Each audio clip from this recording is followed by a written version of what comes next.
Olá, eu sou a Ana Clara Eu sou a Daisy, e nós somos. o Pode Advogar. No episódio de hoje, a gente vai falar sobre precificação de honorários. Vamos falar sobre dinheiro, né? Tem muito tabu, né, acerca do dinheiro e a gente vai falar todos os fatores, não só matemáticos, que influem na precificação.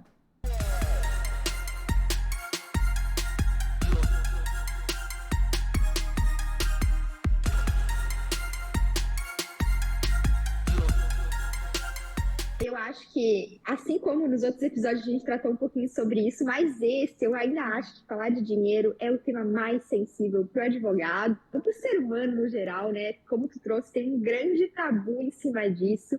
E eu, pessoalmente, quando comecei a advogar, era o meu principal temor passar valor para o cliente. Inclusive, como eu trabalho no escritório com meu pai, posso dizer que nos 2 primeiros anos eu nunca passei valor para o cliente ou elaborei uma proposta de honorários.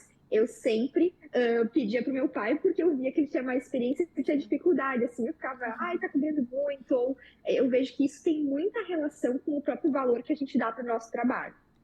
E parece também quando a gente se forma, não sei se foi pra você assim, mas pra mim parecia tudo que era muito dinheiro. Porque enquanto estagiária, eu já trabalhei para ganhar R$ 300 por mês, né? Acho que o meu maior salário de estagiária era 1.000 e pouquinho. Então aí de repente você vê, ai, um cliente eu vou ganhar 2.000, vou ganhar 3.000. E aí parece que é um dinheiro do mundo, mas a gente ainda não tem a completa noção do trabalho que vai dar. Porque enquanto a gente é estagiária, a gente acompanha o processo ali naquele recorte, né? Acabou o seu estágio, você foi embora, o processo seguiu ali, né?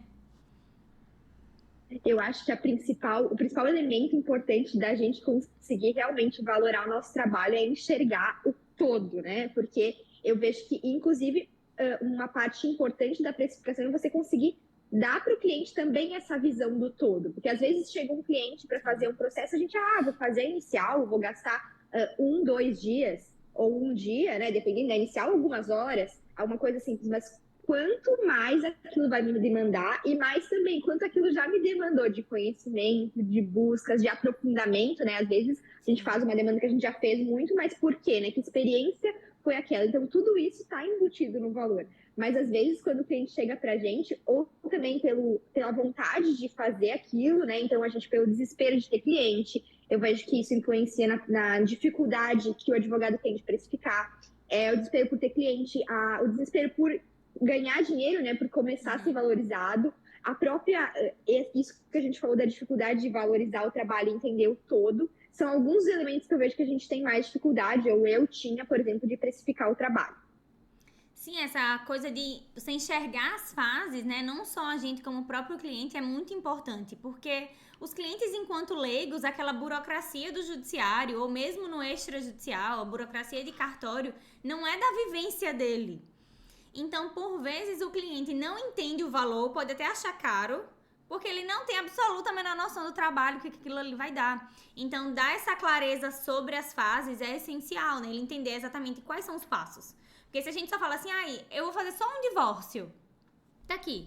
Na cabeça dele você vai cobrar aquele valor por 2, 3 páginas, às vezes. Se for um divórcio sem bens, por exemplo, não tem, né, grandes complexidades, pode não ter filhos, e aí, de repente, ele acha, não, ela vai me cobrar tudo isso por 2 páginas? Por 3 páginas, ou quantas páginas sejam, né? Justamente porque ele não visualiza as outras etapas que aquilo terá que passar, né? Porque tem o atendimento ao cliente, tem o peticionamento, aí tem o acompanhamento lá no judiciário, né? Se envolver crianças, pode ter uma impugnação do Ministério Público, né? Que não é comum na minha prática, mas pode acontecer. E acontece muito, assim, semana passada, uma cliente me procurou para fazer, porque ela tinha assinado um acordo, e no acordo que ela tinha assinado, né, com outro advogado, e aí era um divórcio e tinha alimentos, né? E aí os advogados tinham feito um acordo com dispensa de alimentos, né? Dispensando o pagamento de alimentos para os filhos menores. E não existe, o Ministério Público não pode, não vai homologar esse acordo. Sim. Inclusive, aí ela revogou a procuração e aí a gente fez o pedido, né, para não ser homologado o acordo, ele não tinha sido homologado ainda. E o Ministério Público, com certeza, também ia fazer parecer nesse sentido. Mas, assim, o conhecimento ali, né? Às vezes o cliente vai olhar e vai ver que é uma página duas. Às vezes tu chega lá para fazer um divórcio, a pessoa, uma página duas, a pessoa vai assinar. Nossa, isso, a pessoa cobrou tanto, né? Por isso, mas quantas coisas estão embutidas ali? Então, fazer o cliente entender o risco também que a gente tá correndo pelo serviço que a gente está fazendo, né? Então, também a gente tem que acompanhar prazos, isso tudo tem que estar embutido no nosso trabalho, está embutido no nosso valor, o tanto de risco que aquilo tem para a vida do cliente, né? Porque um erro desses, imagina, se porventura o Ministério Público não impugna um acordo desses, depois, claro, ela vai poder, iria poder questionar, mas imagina, ela pagou por um serviço que ela ia ter que fazer de novo depois, né? Um outro processo. Então, todos esses riscos é muito importante da gente poder passar para o cliente também o risco que ele está correndo quando ele opta por determinado trabalho, né? Sim. Acho importante então, a gente até pensar em dividir quais seriam os critérios internos e os externos, né? Porque tem os critérios que têm a ver com os nossos bastidores, que o cliente não acompanha e nem necessariamente precisará acompanhar, que é justamente aquela parte interna do escritório administrativo. Então, o cliente não precisa necessariamente saber quanto você paga no seu token, né? Mas, necessariamente, você não pode estar pagando para trabalhar. E já tem aqueles outros fatores externos que o cliente pode entender, né? Porque se, de repente, há advogados que, às vezes, incluem despesas, né, na precificação, ou é mediante reembolso. Então, algumas despesas dessas o cliente precisa saber. Mas essas internas, né? O que a gente tem que considerar na hora de calcular esse valor? Exatamente, porque a gente tem essas duas etapas bem definidas, né, dentro da gestão do escritório que a gente trouxe outras vezes. Quantas coisas a gente pontuou no outro episódio, né, sobre gestão do escritório, que a gente precisa para o nosso trabalho estar funcionando, além da parte técnica. Então, né, toda essa parte de ter uma estrutura, muitas vezes, de então ter alguém para auxiliar ou não, você ter um software jurídico para acompanhar os prazos, você ter um celular só para falar com o cliente, para ter acesso ao cliente, e tem todas as coisas relacionadas ao processo, né? Então, tem as custas judiciais, assim, algo que eu faço muito, por exemplo, eu sei que essa questão da burocracia dentro do direito é uma questão chata e que, às vezes, ela trava o advogado em muitas coisas, né? Quantas vezes tu tinha uma inicial para fazer, tu queria agilizar outras peças e o cliente demorava para trazer a documentação, talvez tu pegaria muito mais rápido, né? Então, uma forma, por exemplo, olha, eu posso pegar todas essas certidões que você precisa, por exemplo, dentro do inventário, vamos dizer assim, tem muita certidão.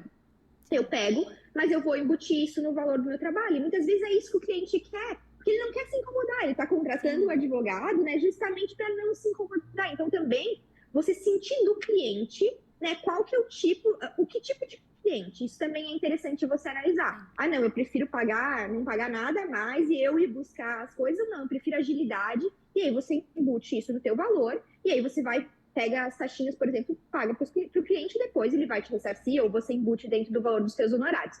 Isso tudo você tem que pensar antes de elaborar a proposta de honorários, né? E também enxergar como são os serviços acessórios, né? Porque parece que tradicionalmente a gente é meio ensinado a pensar que um divórcio é um divórcio do início ao fim. E aí parece que essas etapas não ficam claras pra gente e não ficam pro cliente. Se também não tá pra ti, não vai ficar pra ele. Então, às vezes, eu cobro X para um divórcio, certo? Mas um divórcio inclui o quê, exatamente? Inclui o peticionamento? Inclui as negociações que, de repente, você vai precisar fazer com a parte? Né? Inclui a regularização dos imóveis? Inclui a verbação no cartório de registro de imóveis, né? No cartório de registro civil? Você vai atrás de certidão? É o cliente. Então, quando a gente não tem essa clareza das etapas, isso atrapalha não só na hora da gente precificar, mas na hora da gente entender onde começa e onde termina o nosso trabalho. Essas etapas de forma separadas que dá clareza não só para a gente, como para o próprio cliente, porque ele consegue enxergar aí que são serviços diferentes. Se a gente só fala, é divórcio, não diz a instância, às vezes, né? Ou cai naquela cilada de botar no trânsito. Gente, não façam isso, por favor.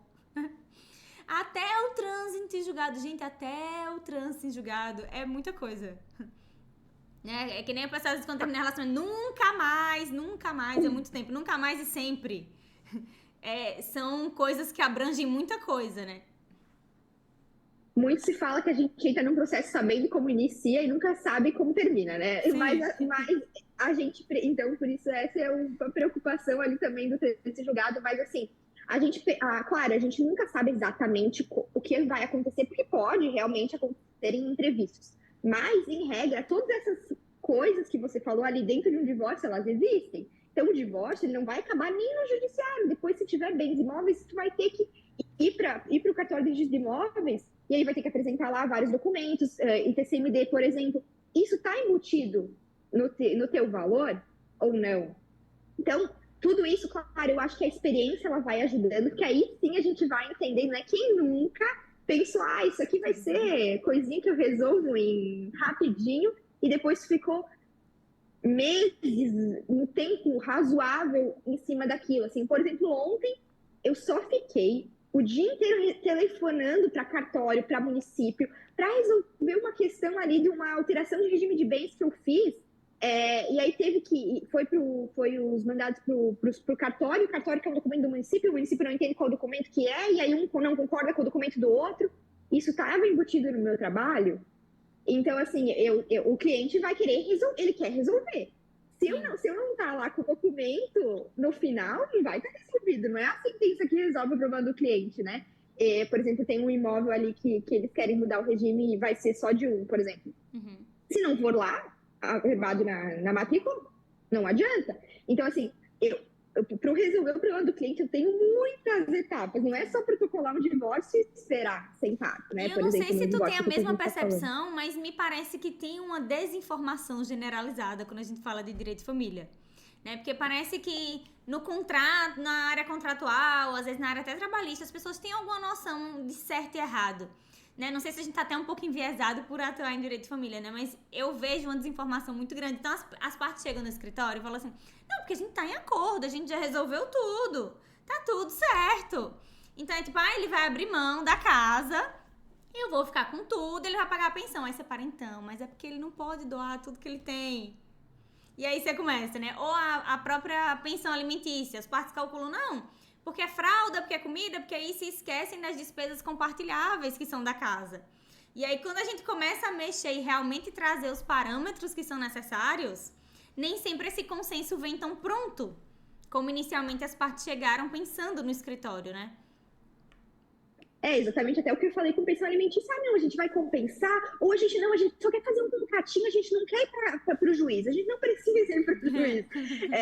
Então, tem muita essa desinformação que, primeiro, isso faz parte, é nosso dever como trabalho, porque isso vai fazer com que o nosso trabalho custe mais, porque talvez se a gente realmente fizesse o que o cliente quer, seria mais simples, mas a gente não pode, a gente tem que fazer o que é correto e mostrar para o cliente o que é correto e por quê, e quais são as etapas que ele precisa viver para ter o resultado que ele quer. Porque ele pode querer achar que o resultado vai vir agora, vai ser maravilhoso, mas amanhã depois ele vai sofrer a consequência, né? E nós, como advogados, temos uma obrigação de explicar as consequências para ele. Porque sim, eles vêm com uma desinformação, mas não é papel do cliente saber, né? Então é nosso papel demonstrar. E aí, nessa demonstração de tudo que a gente trouxe até aqui, a gente vai conseguir colocar um valor que seja razoável para o nosso trabalho, que o cliente pense, não, vale a pena.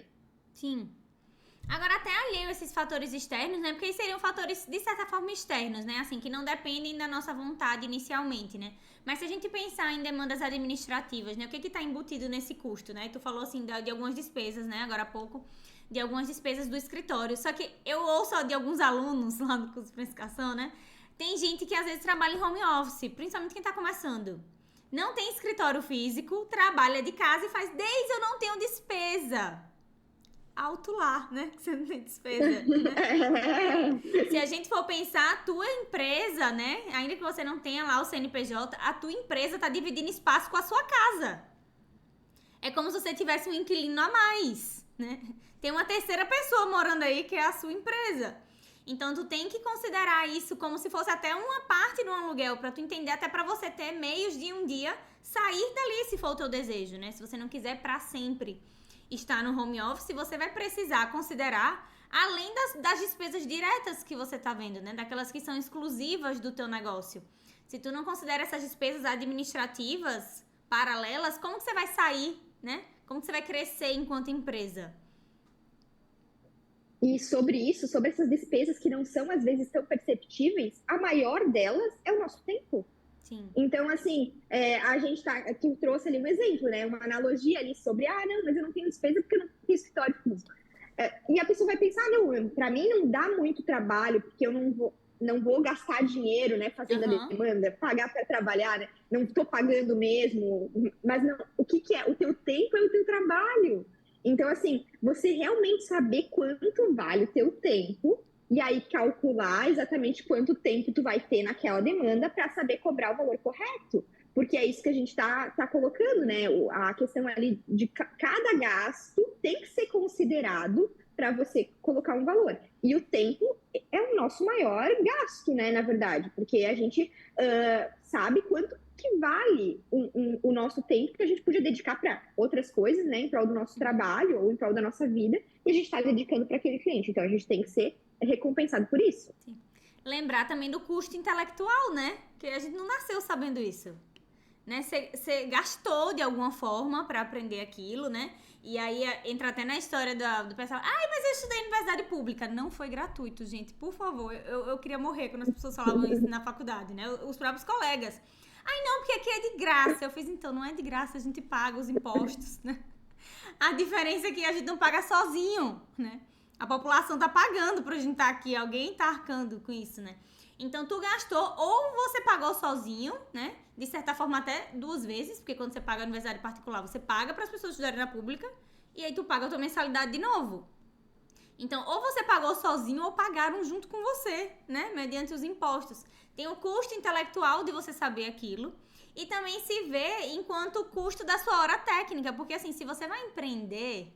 Vocês concordam comigo que você não pode receber a mesma coisa que se fosse contratado de outra pessoa? Porque senão não valeria a pena empreender, né? Por que você vai assumir o risco de ser empresário? Porque a gente sabe que o empresário tem vários riscos associados à atividade dele, ali da empresa. Por que você vai correr esse risco se você não vai ter lucro? Então não está em jogo apenas a tua hora técnica intelectual. Ali é o que você receberia se você fosse contratar uma outra pessoa para fazer aquele serviço, você teria que pagar aquele determinado valor. Só que você, enquanto empresa, ainda que você não tenha um CNPJ, você não vai poder receber só aquilo. Porque senão era melhor você trabalhar no escritório de outra pessoa. Você não tinha riscos, grandes riscos. Você teria um horário ali, X, né? E você iria para casa, em tese, né? Um horário pré-determinado. Então, por que empreender, né? O empreender por si só já impõe que a gente tenha lucro. E aí vem até o tabu que a gente falou no início, né? Parece que as pessoas têm um certo desconforto em entender que elas podem ter lucro do que elas fazem, né? Do que elas trabalham. Tem muito esse estigma do dinheiro, né? A gente vai falar de dinheiro, todo mundo se arrepia, ninguém fala quanto ganha, ninguém fala quanto cobra, ninguém fala nada. E aí, como é que a gente vai se sentir confortável com uma coisa que a gente vê como favor de advogado ganhar dinheiro, né? Então, eu acho muito engraçado isso, porque, por exemplo, assim, uma situação engraçada, né? Quando uma secretária nova começou a trabalhar lá com a gente, e ela via que os clientes deviam pra gente, ela pensava, eu nunca imaginei que alguém devesse para advogado, porque a pessoa não paga o advogado, vai pagar quem, né?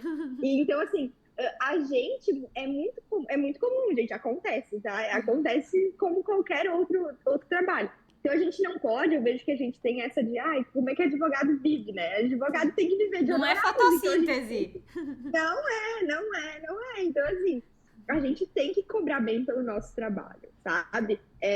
A gente não precisa ter medo, não pode ter medo de ganhar dinheiro. Imagina, você ter medo de uma coisa, você nunca vai viver aquilo, né? Então, como é que você vai ter medo de passar para o cliente o valor do teu trabalho? Médico, tu vê médico com medo de passar preço do serviço dele? Não, a gente tem muito que aprender com eles. Eles têm outro patamar de não é nem autoestima, assim, porque é autoestima no sentido bom da palavra mesmo, né? Não é no sentido de arrogância, não.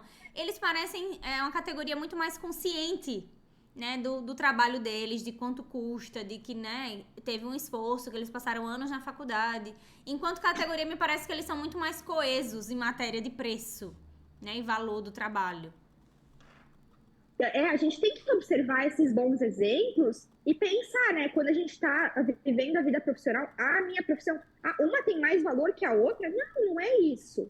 Todos têm valores diferentes em lugares diferentes. Para algum momento tu vai precisar do advogado e por isso que o cliente está te procurando, porque ele precisa do teu trabalho.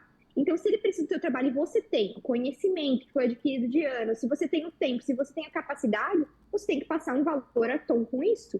E um elemento que, assim, daí eu vejo a dificuldade, como passar isso para o cliente, né? Tudo isso que a gente falou, a gente tem que considerar antes, né? Então, a gente vai listar as coisas que a gente precisa fazer, exatamente cada coisinha, listar, assim, às vezes mentalmente, mas no começo, no papel mesmo, as atividades que tu vai fazer, repassar isso para o cliente é importante, saber exatamente quanto tempo tu vai dedicar a isso. E aí, como passar isso para o cliente? A gente tem, inclusive, né, a tabela da OAB, que é um excelente parâmetro, pelo menos, É um sabe? escudo, Às né? vezes, é um escudo. Às De vezes alguma até forma, quando você não tem nenhuma noção de como você vai cobrar. Exato, ali tem uma tabela. Então, até mostra para o cliente. Eu tenho a tabela impressa na minha mesa. Eventualmente, se eu achar importante, eu posso mostrar, claro. E aí justificar, estou cobrando mais por isso também. Ou estou cobrando. Então, assim, ali é o mínimo, né? Então, a gente pode pensar que a gente tem algum parâmetro, né? Não existe parâmetro para advocacia. Existe? Tem as tabelas da Não, OAB? eu já recebi uma cliente uma vez que ela foi passar proposta de contrato e aí pela tabela da OAB o valor mínimo era R$4.000. Ela, ai, por que o fulano me cobrou R$200? Eu falei, R$200. R$200, tipo assim, R$200, quantas vezes menos é do que o mínimo que tava lá, né? O que tu vai fazer com isso? Principalmente Assim, contrato, muita gente tá acostumada a fazer contrato com contador, comprar contrato de papelaria. Gente, tem gente que compra contrato de papelaria. E a pessoa acha que aquilo vai resolver. Já viu que vende? É um folheto, assim, que você arranca, assim, e vai preenchendo. Nunca viu? Gente, é tipo bloco de notas, que ela já vem impresso com os lugares que você vai preencher e você arranca, assim. Só o nome, tipo, qualificação. Contrato de papelaria. Ou diz que vai fazer com contador, né? E às vezes não tem aquele cuidado técnico, né? Porque o contador ele é super importante, ele tem uma expertise mais para fazer a parte contábil, né? Não para fazer a parte contratual. Porque por vezes ele não tem aquele conhecimento, ele não se debruçou até durante a formação dele para entender as questões jurídicas e as implicações jurídicas. Então, de repente, ele vai fazer um contrato para ti pensando apenas na parte contábil e não vai pensar na parte técnica. Uma coisa bem comum, inclusive, é o corretor de imóveis, né? Fazer o contrato de compra e venda. Então, a gente observa muito que é justamente aquilo da pessoa pensar no agora. Então, ela pensa na solução agora. Quando vier um problema, ela vai pensar, putz, deveria ter consultado advogado para fazer esse contrato. Ou mesmo, né, às vezes, para analisar o contrato, né? Às vezes pode ser que realmente não tenha muitas alterações, mas geralmente tem. Então, assim, isso é muito importante, porque depois que surgirem os problemas, você não... Como é que você vai solucionar? Daí o advogado vai servir para solucionar, mas muitas vezes, na maioria, pensar no antes é muito mais barato. Não, sim, e você tem muito menos risco do que depois sofrer as consequências. Então, isso vale para tudo, né? Inclusive, nisso que você colocou antes sobre um contrato de R$200, ou né, um contrato, um advogado, assim, é uma coisa que a gente tem que estar ciente. Sempre vai ter alguém para fazer o trabalho mais barato que você. Sempre vai ter alguém para fazer o trabalho mais barato que você. Sempre. Pode ser porque a pessoa precisa mais, está desesperada naquele momento, ou porque a pessoa não tem a capacidade que você tem, ou por 1001 razões. Então, ou ela assim, não tem a mesma capacidade técnica, ou ela ainda não entendeu o valor do serviço dela, né? E de alguma forma tá pagando para trabalhar e não se deu conta ainda, né? Então, essa cliente eu falei assim, olha, se tu confia nele, se tu acha que ele realmente vai fazer um bom trabalho, faz com ele. Então, a gente não precisa desmerecer, né, necessariamente profissional, né? Então, acabou que ela falou, mas você vai me cobrar X só pra fazer a consulta e ele vai me cobrar 200, né? Porque só a consulta já era mais, né? Eu falei, mas se tu confia que ele vai fazer um bom contrato por esse valor, você pode fazer com ele, fica à vontade, né? E a gente não ter medo de perder o cliente, né? Porque parece que quando a gente tá formando, a gente... Parece não, a gente fica, né, um tanto... É o primeiro cliente, por enquanto eu só tenho esse, não sei se vou ter outros. Mas é ter a segurança, né, de repente saber perder o cliente para ganhar um outro cliente, que de repente aquele cliente não está preparado para o que você tem para oferecer. Exatamente, então assim, saber que se você está me escolhendo pelo valor, não é por isso que eu quero que você me contrate, eu quero que você me contrate pela minha capacidade. Porque pelo valor não vai ser, vai ter outros que façam. Pode ser que, né, que tem outros que cobrem mais, tem outros que cobrem menos, acho que isso vai sempre existir. Mas você tem que estar ciente que aquele é o valor que o teu trabalho merece. e que você vai recompensar o cliente pelo seu trabalho. Então, eu vejo que você conseguir ter confiança, para mim, pelo menos, isso foi fundamental. Ter confiança de passar o valor para o cliente é saber o resultado que eu ia dar para o cliente. Então, assim, eu sei o trabalho que eu faço. Então, eu fico tranquila de passar o valor. Se o cliente for sair do teu escritório, for no escritório X ou mandar por WhatsApp para X e Y, falando, ele fez tanto, fazer ali a comparação de valor, que é R$1.000 mais barato. Tudo bem, eu nunca vou ficar, né, brigando pelo cliente. Assim. O que eu acho que a gente pode sempre fazer, e eu faço bastante no escritório, porque realmente, assim, eu sei que o advogado é um serviço que tem um valor mais alto, assim, um preço mais alto, né, a gente pode falar. Então, assim, eu parcelo, por exemplo. Então, a gente pode flexibilizar as questões de pagamento, a forma de pagamento. Eu não flexibilizo e não fico brigando com o cliente para diminuir valor.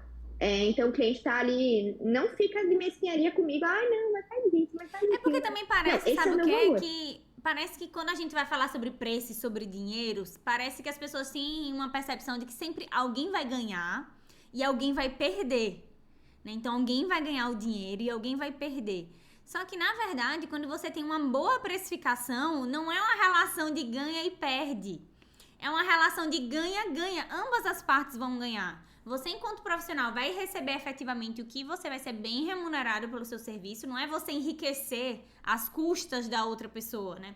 Você vai receber o que você merece pelo trabalho e pela transformação que você está trazendo na vida daquela pessoa. E a pessoa vai receber de volta aquele acompanhamento, a segurança, a tranquilidade, né? De ter a certeza que realmente o problema está resolvido, ou de ter a tranquilidade que a vontade dela vai ser respeitada no futuro, que efetivamente a vontade das partes vai ser respeitada, né? Que elas vão ter mesmo a segurança jurídica daquilo dali. Então não é porque, eu vou receber o dinheiro, a pessoa vai me dar R$1.000, ela perdeu R$1.000. Não, ela me deu R$1.000 e ela trocou por alguma outra coisa, um outro benefício que muitas vezes, principalmente no direito de família, não é financeiro necessariamente. Nessa parte de precificação também é interessante de você analisar muito bem a tua área de atuação, né? Então, tem muitas demandas dentro do direito, né? Muitas áreas que a pessoa vai receber um valor e aí sim, você pode pensar em cobrar também uma porcentagem desse valor, né? Aí ver como ficar melhor para ti, a entender também o contexto, né? Como que é essa parte. Mas tem muitas demandas assim. O direito de família existe também, né? Divórcio, por exemplo, inventário, que existe essa parte. Mas tem muitas demandas que é o que a Daisy falou, não tem valor. Então, assim, eu, por exemplo, agora recordei de uma ação de guarda que eu lembro, assim, que a cliente era uma avó, né, que a gente conseguiu a guarda.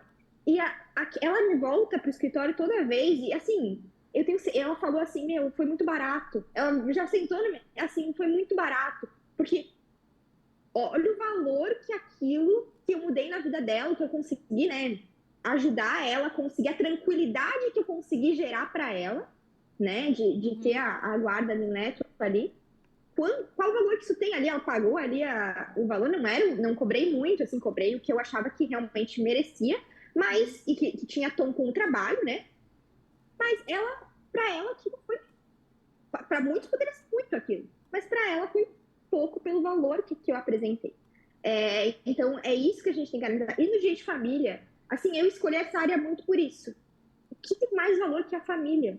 Que a tranquilidade, o bem-estar, que seja de um divórcio quando o casamento não é feliz, que seja de um casamento quando é a opção feliz, que seja, assim, tantas coisas que são tão íntimas e tão pessoais, que são tão importantes na vida, sem isso, que a pessoa tem.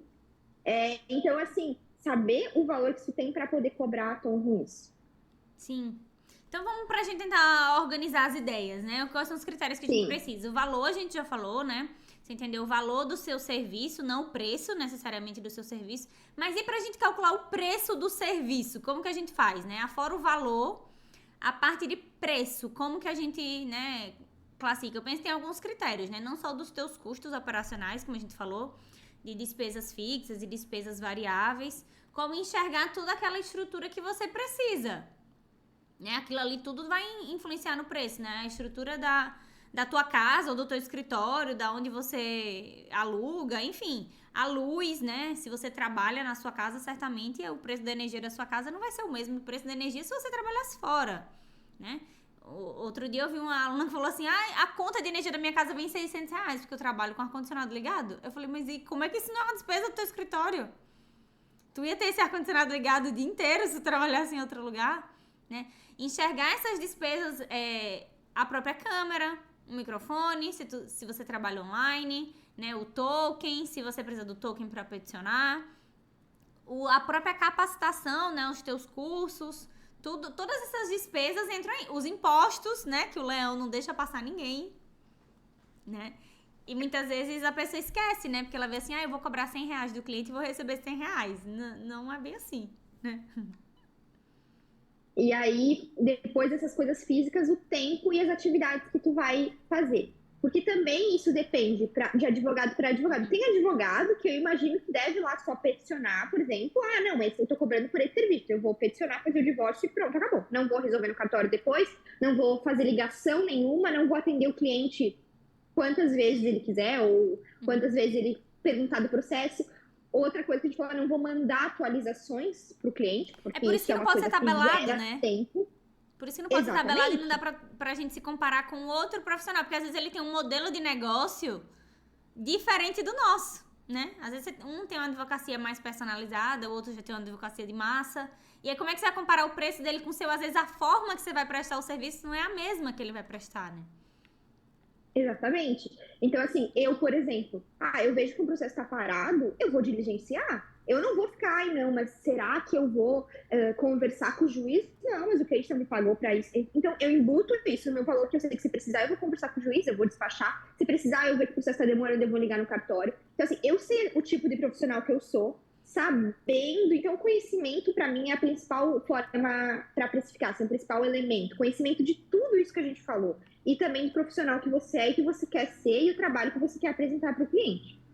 Isso, tu entender primeiro o teu modelo de negócio, se você atua com advocacia de massa, se você atua com advocacia personalizada ou artesanal, né? Já o meu modelo já é um modelo mais boutique, é um modelo que... O meu modelo de negócio é feito para eu ter poucos clientes. E aí até a gente desmistificar, né? O fulano tem muito ou pouco cliente. Se isso é sinal de sucesso, depende do teu modelo de negócio.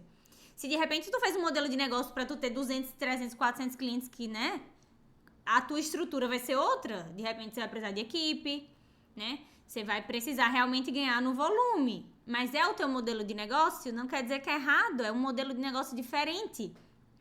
Já o meu modelo de negócio é um modelo de negócio que ele é feito para ser pequeno, para privilegiar esse contato com o cliente. Pequeno não porque está começando, porque ele nasceu para ser pequeno, desse tamanho.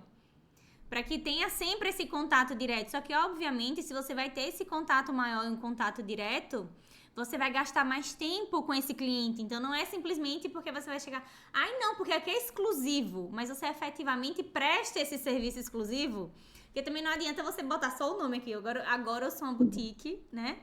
A Chanel não cobra R$20.000 numa bolsa à toa, né? Ela tem diferenciais na bolsa dela que, de repente, uma bolsa da 25 não tem. Então, tu tem que realmente estruturar. Né?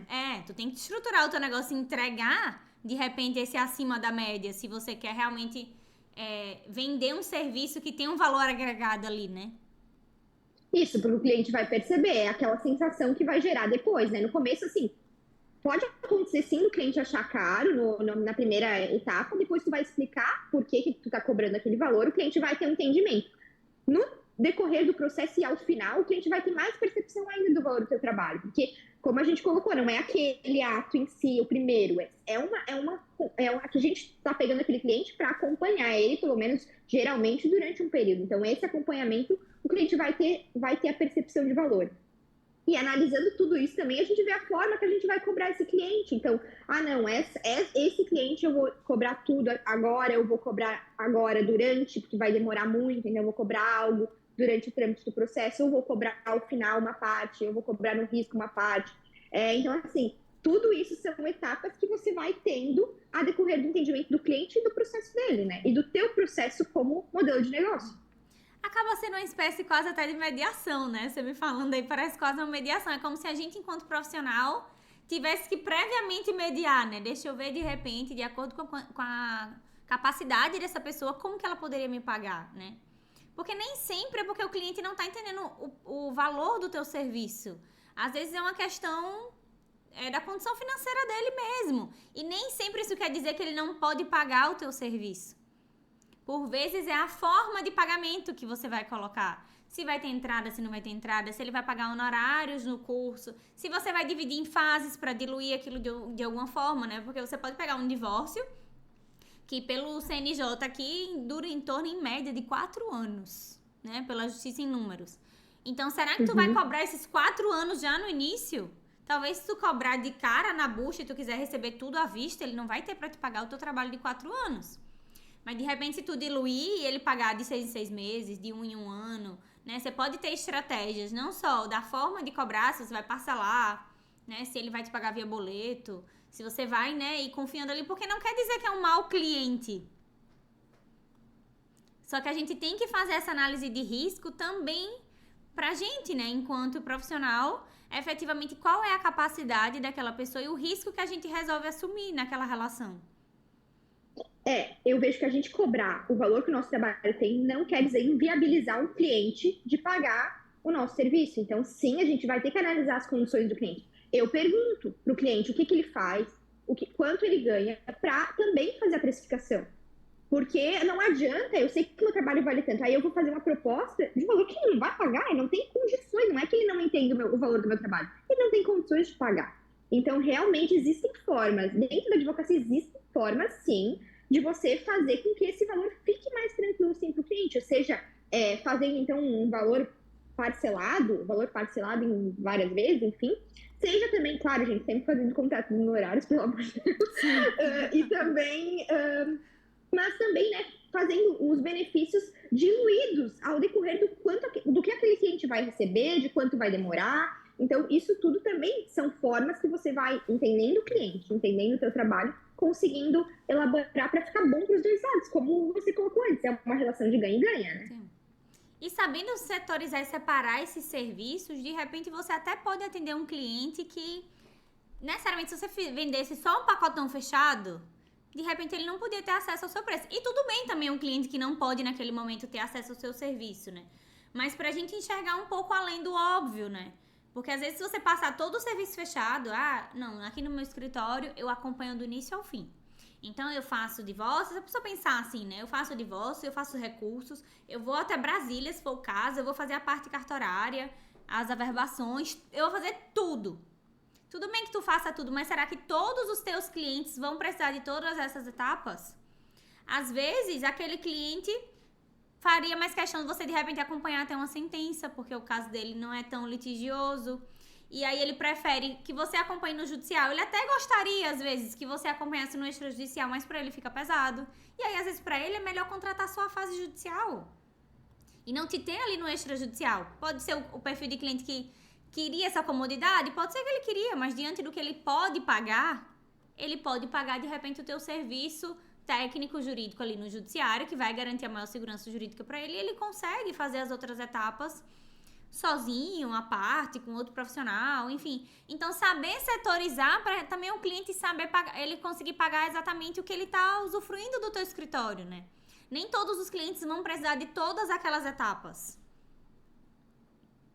E muitos nem querem, né? Exatamente. Então, assim, não, eu quero resolver esse problema. E aí, claro, tu pode... Eu vejo que essa conversa, por isso que, assim, é sempre importante, pelo menos para mim, né? Ter essa consulta inicial antes de passar o preço. Porque é nessa consulta, principalmente, que tu vai entender tudo isso que a gente está colocando aqui. Sem isso, eu não vejo, assim, eu vejo dificuldade de precificar exatamente com o valor que aquilo tem e também entendendo a capacidade do cliente de pagar. Então, eu vejo que essa conversa inicial com o cliente para entender exatamente o que vai ser o processo dele e exatamente como que é a condição dele de pagamento para depois passar essa proposta, que geralmente como que tu faz, amiga, isso? Eu faço escrito, né? Ainda tem muito...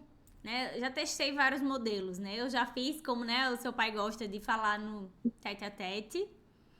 Mas eu parei de fazer assim, principalmente quando eu passei a entender etapas do meu serviço, passei a usar essa estratégia, que não quer dizer que é a certa, é uma estratégia possível, né? de dividir em etapas, porque eu sentia que era muita informação, às vezes, pro cliente visualizar tudo. Então, se eu ia, de alguma forma, botar tudo que estava incluso e o que não estava incluso, eu senti que se eu dissesse isso pra ele, ele ia ter dificuldade de memorizar depois o que estava incluso, o que não estava, enxergar essas etapas. Então, eu prefiro explicar na consulta como funcionaria o serviço que ele precisa e deixar para enviar o preço separado. Justamente para que ele visualize o que é cada etapa e ele consiga maturar essas etapas. Então, eu envio escrito.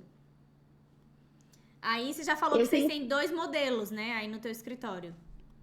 Exatamente. Eu tenho feito de maneiras diferentes. Consultas virtuais, eu geralmente mando escrito depois. Então, eu mando realmente escrito depois da consulta. Às vezes, eu até falo durante a consulta e depois mando por escrito. Depende, eu vejo da sensação que eu tenho ali no momento mesmo.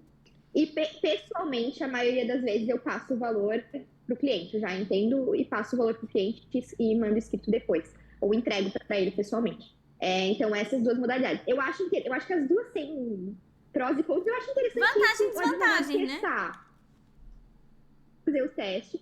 Eu gosto de passar valor ali na hora, às vezes a gente já teve muita situação, pela cara do cliente, eu podia ter cobrado mais, ou devia ter cobrado. Então, assim, a gente tem essa sensação. E eu queria saber de ti, amiga, tu manda a proposta e tu cobra o cliente, como é que tu faz essa parte que eu vejo que as pessoas ficam muito em dúvida, assim, se o cliente não te retorna? Se eu cobro a proposta, você fala, se eu cobro o feedback da proposta? O retorno, isso. Então, eu costumo perguntar apenas uma vez, né, no escritório. A gente tem, né, se a pessoa não me responder nada, né, eu mandar e ela só devolver, né, eu costumo perguntar só uma vez, mas eu não costumo ficar muito em cima, não. Eu deixo a pessoa bem à vontade, porque eu acho que cada um tá no seu momento, né? Eu envio, eu coloco o prazo de validade. Isso é muito importante na hora de passar o preço. Sim. Coloquem o prazo de validade, porque em demandas de família, a gente tem que puxar um pouquinho a sardinha, embora todas as áreas precisem dessa questão da validade, né? No direito de família, especificamente, as pessoas precisam de um certo tempo para maturar, às vezes, aquele serviço. Então ela vai lá ela vai lá para ver de um divórcio e às vezes ela tá digerindo aquilo ainda. Então às vezes ela precisa voltar para casa, pensar. Então assim, eu já tive cliente que eu atendi e aí você pensa, não deu certo, por exemplo, ele não fechou.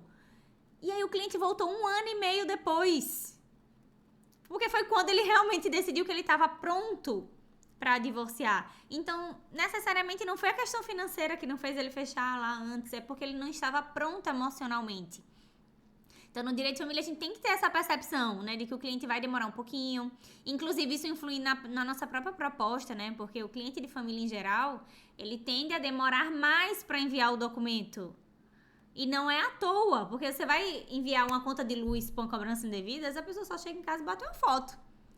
Só que se de repente tu pede para ela revisitar memórias, se tu pede para ela ir atrás de conversas no WhatsApp, aquilo tem um custo emocional para o cliente. E ele vai precisar digerir aquilo, às vezes ele não consegue, né, acessar aquela carga de emoções num dia só. Às vezes ele vai precisar de um tempo maior. E ele precisando de um tempo maior, você vai ter um tempo maior para estar ali acompanhando aquele serviço também. Exatamente. E essa é uma parte muito importante do advogado também, de prestar esse apoio e fazer o cliente, assim, é isso que a gente fala do direito de família, né, que a gente é um pouco psicólogo.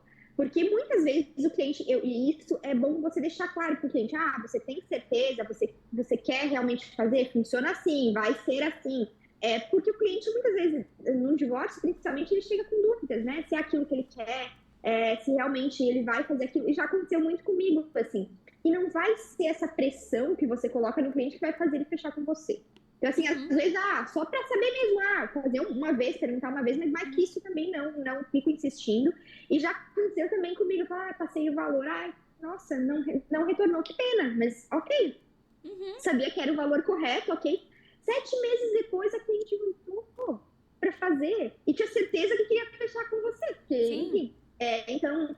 isso é bem interessante de observar e saber, e aí ter a tranquilidade de eu não cobrei o que era devido, e agora é a parte do outro querer e é isso. Sim, eu fico muito em paz hoje quando eu mando, assim, porque eu tenho absoluta certeza de que aquele valor é efetivamente o que eu mereço pelo meu trabalho, né?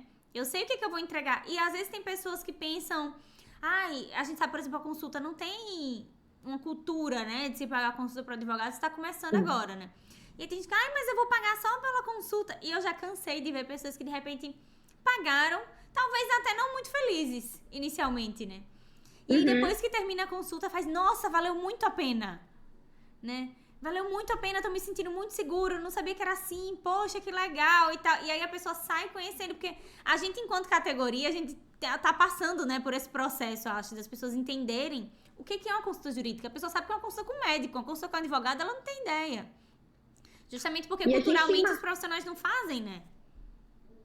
Sim, e a gente tem uma responsabilidade muito grande que é passar tranquilidade pro cliente. Então, assim, muitas vezes o conhecimento vai trazer a tranquilidade. E aí o conhecimento vem nessa consulta, né? E isso tem lá, não tem valor nenhum. Como não tem valor nenhum, né? Às vezes a pessoa saber o que ela está fazendo, saber as consequências dos atos que ela está fazendo, dos atos que ela não está fazendo. Então, assim, isso gera tranquilidade para o cliente. Isso tem que ter valor, porque isso vem de muito conhecimento que a gente adquiriu, né? E para mim, eu não vejo o meu modelo de negócio sem ter essa consulta prévia. Porque o direito é muito burocrático, ele é complexo, ele é difícil, ele tem muitas exceções.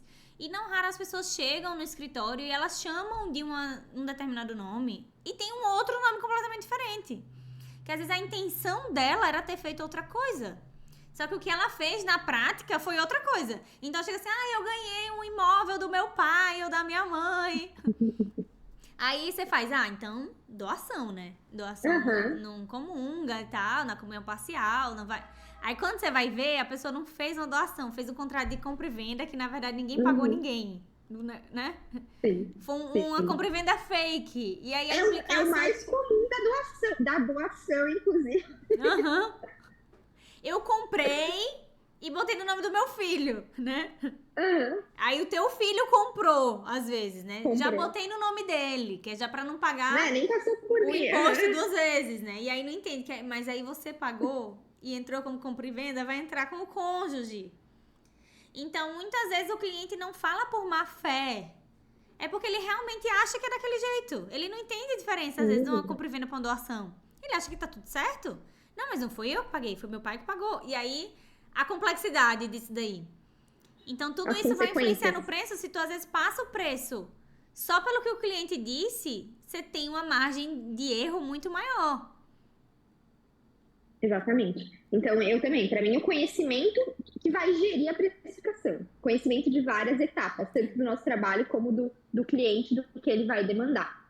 Os próprios bens, né? Eu vejo, por exemplo, o cliente chega, eu tenho isso de bens. Aí, se você não pede a documentação, o cliente disse que tinha um carro e uma casa. E aí, de repente, quando você vai ver, você não pediu, às vezes, na consulta, você só passou o preço, o que vai acontecer? Quando você vai pegar a declaração do imposto de renda, aí o cara tinha investimento, tinha não sei o quê, tinha investir em ações. Eu esqueci! Eu tinha só 2 milhões em ações. Eu tinha um sítio que eu não vou tem 20 anos, entendeu? Então, é muito delicado. Tem uma empresa. Então, a gente tem que ter exata clareza da dimensão do serviço. Então, pra gente recapitular, assim, né, do início. Modelo de negócio, a gente precisa saber o modelo de negócio, o perfil de cliente, o valor do teu trabalho, né? Não só o valor enquanto a transformação que você vai entregar para a pessoa, mas o custo da sua atividade também, né? Então, o valor e custo, preço da sua atividade, de fato, né? A extensão do trabalho, enxergar em etapas, né? E acho que uma outra coisa que você falou aí é a questão do proveito econômico, né? O proveito econômico envolvido. O cliente vai ganhar algo ali, ele vai ter um benefício financeiro, além do benefício da tranquilidade. E de quanto também.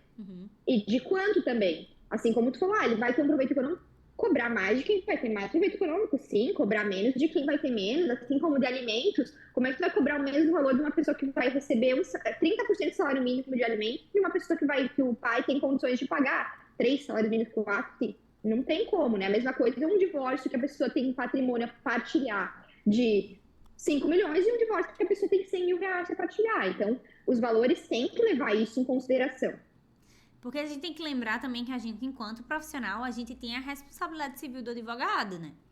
e a responsabilidade civil pela perda de chances, né? Então, o risco de tu fazer um divórcio de 20 milhões e tu fazer um divórcio de R$ 2.000 não é o mesmo. Um erro teu é muito mais caro no divórcio de 20 milhões do que no divórcio de 2 mil. E isso tem que estar embutido na tua precificação, no teu risco. É como se você fosse, ainda que você não contrate um seguro profissional, né? Que muita gente hoje em dia está contratando, né? Alguns profissionais no Brasil não é tão comum ainda, mas já tem profissionais que contratam. É como se você fosse quase a sua seguradora na hora que você está fazendo aquele risco ali. Você tem que entender o que está envolvido. Se um sistema teu falha, quanto que vai custar aquele erro, né? A gente tem responsabilidade sobre o resultado. A gente tem uma obrigação de meio, mas a gente tem uma vinculação ao resultado com relação à melhor técnica, né? Se tu não entregou a melhor técnica, tu pode ter que responder pelo resultado que o cliente não teve, né? Pela chance que ele deixou de ter aquele resultado. E o cliente muitas vezes fala, ai, tu me garante o resultado? Não. Não. Eu falo, não te garanto o resultado. Eu garanto fazer um bom trabalho, seguir essas estratégias que eu expliquei para você e tal. E penso que a gente pode ter possibilidade, senão eu sempre falo, não faria demanda. Não faria uma demanda que eu acho que a gente não vai ter resultado. Faria. Sempre deixo isso claro. Mas te garanto o resultado? Não te garanto. Mas eu corro riscos. Então não é porque, eu não garanto o resultado. A minha obrigação é de meio. Então, não é assim que funciona na prática, né? Então, assim, você vai sim, se você cometer erros, ter responsabilidade sobre esses erros. Não é que você garanta o resultado, são coisas diferentes, mas você sim tem responsabilidade sobre o resultado. Sim. Uma outra coisa aqui, vou até olhar as anotações que a gente fez aqui de alguns tópicos pra gente falar, né? Que acho que a gente já falou de formas de pagamento, que era a questão de ser parcelado, à vista, dividir em etapas, né? E também quando o cliente não paga, o que é que a gente faz, né? Primeiro, gente, ter um contrato bem amarradinho, né? Então, colocar uma cláusula penal ali, estabelecer data de pagamento, que se é parcela, gente, define data das parcelas, né? Define quantas parcelas será paga. Não, vai pagar parcelado, né? É o critério do cliente. Então, deixar bem amarradinho o contrato. E, claro, a gente vai ter que, assim, eu vejo sempre, eu tento todas as formas antes de ingressar com uma demanda, né, cobrando o contrato. Eu tento várias formas, às vezes adapto, cobro muitas e muitas vezes. E faço um acordo com o cliente, depende das vezes, assim. Mas a gente tem que, né, cobrar pelo nosso trabalho, assim, não dá para desmerecer isso. E a forma, assim, eu cobro ligando, conversando, e depois, se realmente eu ver que não tem solução, já teve demandas que eu entrei em juízo para cobrar. Acho que a primeira coisa a gente vê a importância de ter processos e etapas ali, até na precificação. Porque se tu não amarra muito bem direitinho pro cliente quais são as etapas, como que funciona o teu serviço ali, ele acha que pode ficar solto. Não, se eu pagar ela na semana que vem não dá nada. Ela nem é tão organizada, ela nem sabe direito qual é o meu vencimento. Então, se tu não é organizado, tu vai acabar implicando em que o cliente vai ser desorganizado. Se tu tem o teu serviço muito bem organizado, as etapas, como funciona, por qual plataforma, por onde ele vai receber, com que frequência, isso faz com que ele tenda a ser mais organizado, né? Eu, graças a Deus, ainda não tive problema com cliente, né? Eu já tive cliente que me pediu assim, Deise, eu não tô podendo pagar, eu posso te pagar. E aí a gente negociou, de alguma forma ali, realmente aconteceu alguma situação específica, ainda não tive esse problema. Mas eu vejo que ter isso bem amarradinho, e justamente também no contrato, como você falou, né? Conforme a cláusula tal, a gente vai fazer assim, vai fazer assado. Porque um mau contrato, a gente é o nosso primeiro cliente. Tu é o teu primeiro cliente, você mesmo. Então, faz o teu contrato como se você faria se alguém estivesse pagando para você fazer. Porque de uma forma ou de outra você vai receber por esse serviço que você está fazendo para você mesmo. Esse contrato bem amarrado tira muita dor de cabeça. E um contrato mal feito, assim como a gente tem o dever de achar brechas, o cliente também vai achar, né? E nem sempre por má fé, mas porque ele entendeu errado, né? Não ficou claro, às vezes o contrato fica ambíguo. Então tem que ter, de fato, muito cuidado na hora de amarrar esse contrato e como é que vai ser esse pagamento. Mas já criado, até no próprio contrato, formas de pagamento, né? Seja a retenção nos autos ou permitir a penhora de um salário, né, num determinado percentual, dentro do que a lei permite, obviamente, né? Se vai poder incluir o nome da pessoa, né, nos cadastros ou não. Tudo isso a gente é o exemplo, né? Então a gente precisa no nosso contrato pactuar todas essas coisas. E para correr o menor risco possível também, né? Então, assim, eu tive problemas pontuais, assim, com clientes, Mas tive alguns, poucos, mas tive. Geralmente se resolve, né? Nem que depois judicialmente por um acordo, mas eu só tive essa possibilidade de fazer um acordo judicial bom depois, porque eu tinha um contrato bem amarrado, né? Senão eu ia ter dificuldades também em fazer essa parte. Então, assim, é uma segurança para nós, eu sempre falo, é uma segurança para o cliente também. Então, é uma via de mão dupla. Então, isso é muito importante tá bem amarradinho e saber que cada um sabe as consequências que vai sofrer a depender do que fizer ou não fizer. Sim, se preocupar em fazer um contrato equilibrado antes de tudo, né? Mas para vocês verem a complexidade do que a gente falar sobre dinheiro, falar sobre precificação, a quantidade de coisas que estão embutidas, a quantidade de critérios, né, que a gente tem que analisar na hora de precificar, né? Não tem como a gente esgotar completamente esse assunto aqui na live, mas acho que a gente conseguiu passar por muitas etapas importantes que você tem que pensar e refletir de acordo com o seu modelo de negócio, né? E amiga, tu não quer falar do teu curso? A Deise tem um curso sobre isso. Sim, eu tenho um curso de precificação. Se você tem dificuldade de precificar, de achar o valor da sua hora, de entender na prática esses critérios, né? Eu tenho um curso de precificação completo em que eu vou ensinar não só esses critérios de modelo de negócio, como definir, o que a gente tem que pensar, o perfil de cliente, se você vai atuar mais para quem é um cliente rural ou um cliente urbano, isso já tem diferença, se é homem, se é mulher, se é empresário, se não é. Então, a gente passa por todas essas etapas lá, inclusive na parte de contrato de honorários, né? Prevendo cláusulas aí estratégicas para a parte da precificação também. Mas acho que a gente fez um panorama geral aqui, né? Sim, mas só uma última coisinha Sim. que eu acho importante, que eu acho que a gente não pode esperar para precificar corretamente quando a gente achar que estiver ganhando bastante dinheiro ou com muito cliente. Se puder começar desde o início precificando correto, eu vejo que o resultado da tua advocacia vai melhorar muito e você vai conseguir precificar melhor e mesmo que talvez em números o cliente não seja agora, futuramente vai ser melhor o teu proveito econômico. Então, eu acho que é importante esse detalhe também. Sim, entender o seu momento, mas não pagar para trabalhar, né? Porque também isso só vai conseguir ser grande se tu tiver estrutura e estratégia. Né? Tu vai ter que criar a base para tu conseguir crescer. Se tu não tiver a base para crescer, tu não vai conseguir crescer. Então, não pular essas etapas, porque lá na frente isso pode custar caro, né? Exatamente isso. Pessoal, estamos chegando ao fim de mais um episódio. Se você não assistiu os outros episódios, a gente vai deixar aqui nos cards. Faz o combo completo, se inscreve no canal, ativa o sininho, dá like. Fala pra gente o que vocês estão achando, né? Façam sugestões de temas aqui no YouTube ou lá no Instagram, que a gente vai adorar saber a opinião de vocês. Nos sigam nas redes sociais e muito obrigada por assistirem. Tchau! Tchau!